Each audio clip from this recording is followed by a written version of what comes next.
Hi, I'm Craig Wilson from techcentral.co.za and I'm looking today at the Samsung 900X. It's part of Samsung's Series 9 range of laptops. It's an ultra-portable laptop, clearly aimed at those who are interested in the MacBook Air.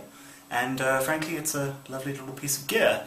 As you can see, even the packaging that Samsung presents it in is quite something. If we flip open the top of the box, and here's the actual unit, and it's surprisingly light. It weighs only 1.3 kilograms, which is fairly standard in the range. It's actually slightly lighter than the equivalent MacBook Air. And more importantly, it's incredibly slim. As you can see, of course, like most ultra-portables, there isn't room for an optical drive. But what Samsung have managed to cram in is 6 sort of ports and slots and connectors.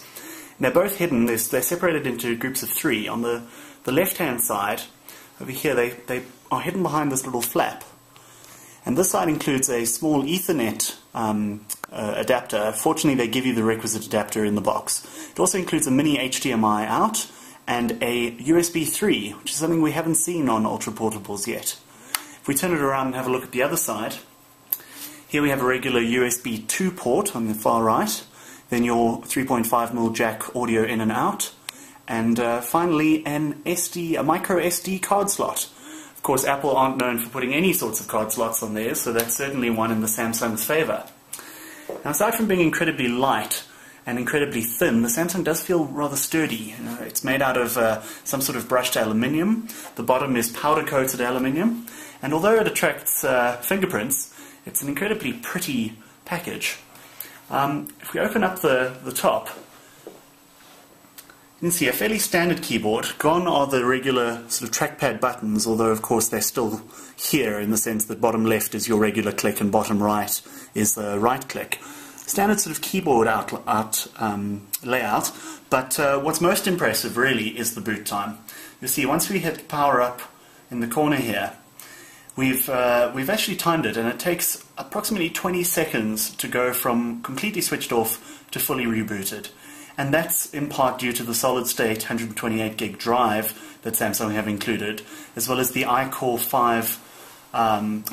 i5 processor that this unit boasts. It also has something that Samsung call Power Back, which means that it makes sure that priority applications are on boot immediately while the rest continue in the background. But the boot up time is really absolutely remarkable. And there we are. It's good. Good to go, and we're off.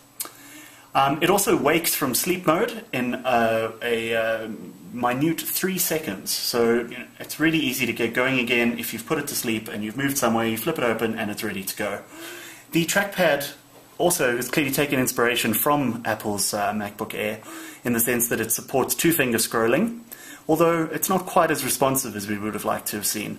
It also supports 4-finger gestures. If you have a couple of applications open, a 4-finger gesture can either open the Aero display or simply reveals your desktop. As you can see, if I swipe down, it reveals the desktop, and if I swipe up, we then move into Aero display mode. On the whole, the Samsung is an incredibly powerful and well-spec'd device. It's light, it's well manufactured, it's certainly sturdy. Battery life, looking at around 5 hours, which is fairly standard. Obviously that will be reduced if you're playing video incessantly or using more functions, but for the most part battery life is good, the product is incredibly well made, and at its price point it's well targeted for those people who are in the market for a high-end ultra-portable device.